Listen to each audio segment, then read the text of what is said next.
So Alan, it's great to be here at Barbary Castle. It's amazing to think it's 22 years since you first came here. I know, time has absolutely flown past, but yeah, wonderful place now, and I think we've got it just the way we want. It looks fabulous. It Thank really you. does, yeah. Thank I mean, you. practically speaking, you must be delighted with the way it's worked out. Oh, you couldn't, yeah. It's beyond our dreams, really. Very fortunate. Yeah. And when you started, of course, you took over originally from David Nicholson, the Duke, your great mentor. You were there a long time with him. 15 years, and then I trained for 6 months at Jackdaw's Castle, and then came here in the summer of 2000. Yeah. And I think we had about 15 horses when we first started, so it's gone rather well. You got on well with the Duke, though, didn't you? You and he were a great team. Oh, You hugely. were both fond of each other. And you know, up until the day he died, I think we spoke every single day, either in the mornings or on the way back from the races, or we'd sometimes call in and see him. And now he's like a second father, really. Yeah, he must have been proud of the way you came on. Well, hopefully.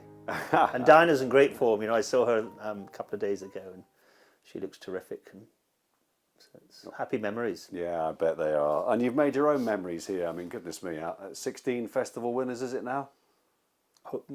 Yeah. And counting. Well, they've been a bit slow, a bit thin on the ground recently, but it was great to get back on the score sheet this year with Edwardstone and the Arkle. Yeah, and he looked fabulous this morning. He's summoned very well. Yeah, he seems in a good place at the moment. Yeah, I mean, the way he improved from, I mean, he was a good hurdler, Alan, wasn't he? But He's always been, I mean, he's it always just been a took good me horse. a long time to get him to race properly. He was always a little too exuberant, doing too much, but I think he's got order, and fences can do that as well. They just get them to relax and settle a bit better, and therefore you can ride him, you know, much handier. We used to have to drop him right in over hurdles, which made life difficult, you know, in those 20 runner handicaps coming from the back. But yeah, he was just, as I said, he's always had the potential to be a very good horse, but he was 2 or 3 years in the making. I suspect, though, you got a lot of pleasure out of that little challenge. That's the sort of challenge you love, isn't it, as a Yeah, trainer? I mean, and he kept improving as well, and the owners were great. I mean, they were very patient, and they let me sort of train him and ride him the way I wanted, and you know, we got there in the end. So what are the future for him? What are you going to do? Campaigning with the champion chasers over the 2 miles, which seems to be a pretty, pretty tough division right now, or have you got other plans? Well, I think the plan is hopefully to start him off 2 miles at Cheltenham in November in the Schlur. And we'll see how he gets on there, and we can take a view from that, whether we step him up. I mean, he's got a lot of stamina in the pedigree, and he has been placed over 2.5 round Aintree over hurdles, so we'll see. I mean, he might be a horse that we end up training for a Ryanair as opposed to the Queen Mother. Right. He's obviously the superstar at the moment in the yard. You've got plenty of other really aspiring stars, though, Alan. I mean, honourable mention for So Royal is a personal favourite. Must be surely with you as well. Yeah, and I mean, last year he seemed as good as ever, you know. He's in great form at the moment. I mean, his enthusiasm is quite remarkable. So we'll probably start him off over hurdles again, try and get him ready for Kempton, October, meeting won it last year, and then possibly the Elite at Wincanton, and then we'll take a view where we are, whether we stay hurdling or go back over fences. We can duck and dive with him a little bit, but a wonderful horse to train and have around. I want to ask you about Major Dundee as well. It carries the colours of the late, great Trevor Hemmings. And it's wonderful to see that there are horses around still carrying those famous silks. And he ran such a great race at Ayr in the Scottish National last spring. Yeah, I mean, he was a very progressive horse. Had been a bit disappointing over hurdles. And, you know, he's by Scorpion, and they can be a little soft, a bit quirky. But fences seem to have been the making of him. He won his first 2 and got narrowly beaten at Newbury, and then terrific run behind Christian's 2 at Ayr. So he's done really well. He really has thickened out this summer. Looks a much stronger horse. Hopefully 1 run and then possibly Newbury. The old Hennessy. The old Hennessy. That's a good way of describing it. Yeah. We get by it that way. And then if that went, then probably step him up and trip a wee bit. You know, he could be one for maybe the Classic at Warwick or something like that. Right. We saw another one of Trevor's this morning as well. Harbour Lake. Another nice type of horse. Nice horse, a little bit delicate. Wouldn't stand a huge amount of racing, but big engine. I think he's won 3 out of 4. So we thought, I spoke to Mick the other week, we thought we would probably stay down the hurdle route with him for the time being, just because he lacks a lot of experience. And we might think about fences in a year's time. So I think he'll stay handicapping. JP's got some with you as well. Call of the Wild. Saw Tom Cannon riding in this morning. I love him. I think he's very good, and he won his bumper last year. I remember going to Stratford first time over hurdles, and I honestly thought I was an absolute certainty, and we got beaten by Neil King's horse, who went on to be rated about 145. But he won his next two after that, and then finished the season finishing third at Cheltenham. Done really well. No, I am toying with going over fences with him, but we'll see. But he's a horse I love. What about North Lodge? I remember the McNeil's, another great patron of yours. Is he going to stay over hurdles? I think he'll stay hurdling again. He hasn't had many runs. He won his, I think he won his first couple, and then narrowly beaten at Kelso, and ran very well at Aintree. So I think he'd probably benefit just from mentally for another year hurdling. But lovely horse. You mentioned when we arrived here this morning, a really busy time for you at this time of the year, isn't it? Because the flat horses are still going, and that's one aspect of your business which you've built up incredibly successfully. Trushan obviously leading the way. Do you enjoy the flat as much as the jumps? Yeah, very much so. I mean, I get to the end of sort of April, I'm ready to go flat racing, and then we'll get to October, and I can't wait to go back jumping. But no, it's been fun, and we've had a lot of banter with a few of the flat boys as well. You know, Sir Mark and William Haggis and things.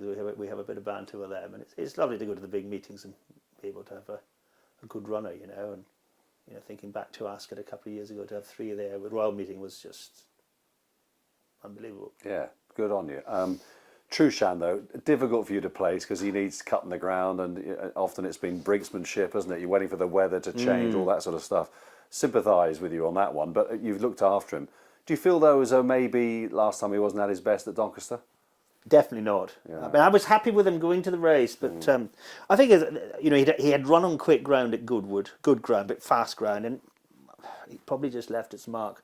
And of course, we sent him to Doncaster on the Thursday to run Friday. The race was abandoned or postponed, so he had to come all the way back, and then we sent him back up on Sunday morning early. And I just think everything conspired against me, and I think he was remembering Goodwood. Anyway, he's having a little break in his spa resort at the moment. He loves the water treadmill, and it'll be a great place to sort of loosen him up. And we would hope to get him ready for Ascot again for the Champions Day. Defend his title. But we would need this weather to change. Yeah. If it didn't, there is the Royal Oak the week after.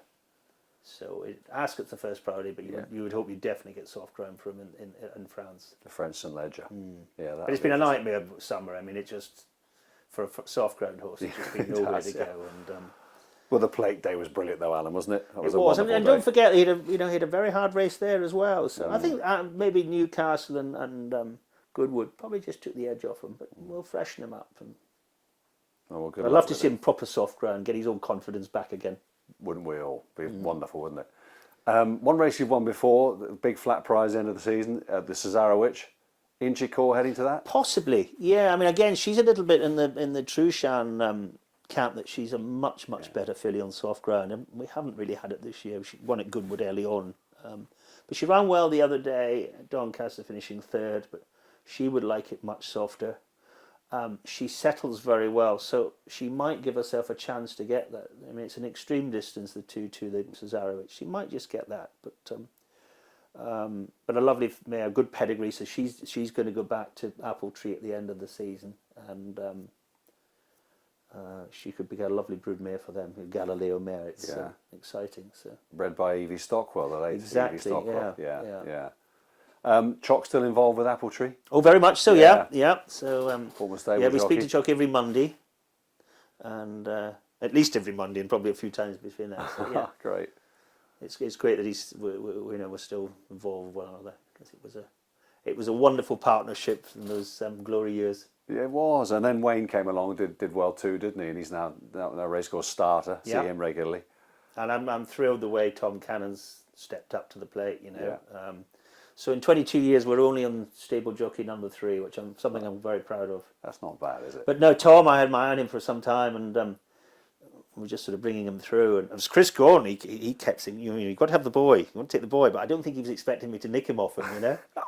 And I must admit, when Wayne retired, it took me by shock. I never saw it coming. I thought Wayne probably had another 2 seasons in him. Yeah. And then we bring Tom through quietly, But it wasn't to be. But he's really riding beautifully, and the confidence is up. And also Belzy, although he's now number one to my neighbour Emma, he's still a big part of the team. And he'll have a good season, Tom. I think Tom Bellamy. Could He easily will. have, yeah. Yeah, the two Toms. Yeah, great stuff. And we're here on behalf of BetGoodwin. Great to be here for them. How important is it having a yard sponsor, Alan? Oh, it's huge. I mean, obviously, if we ever got to the big plus is that we were able to claim a VAT. Well, the owners are able to claim the VAT back if they have a sponsor, and if we ever lost that, it would put most owners out of the game. So very important, and just getting to know the team there. So I hope we have a long and enjoyable partnership together. Yeah, absolutely. And what remaining ambitions remain for Alan King then, Just going forward? Just to keep survive. No, just keep going. And the most exciting thing is bringing the young horses through, and you have to turn an awful lot over to find another good one. So that's the most exciting thing, when you just see a bit of work, you think, we might have one here. And it doesn't happen, as I say, it doesn't happen. You have to turn 20, 30 horses over to find that. And you're hearing William saying that he'll never have another Baaeed, and when you think the firepower that he has, it's I'm not saying I'll have a Baaeed, but it's nice to have a Grade 1 horse again, or whatever, Yeah, but a great way of life. You love it, don't you? You love it. Yeah, of course you. Listen, best of luck with the new season. Thank you very much. Cheers, Mike. Pleasure.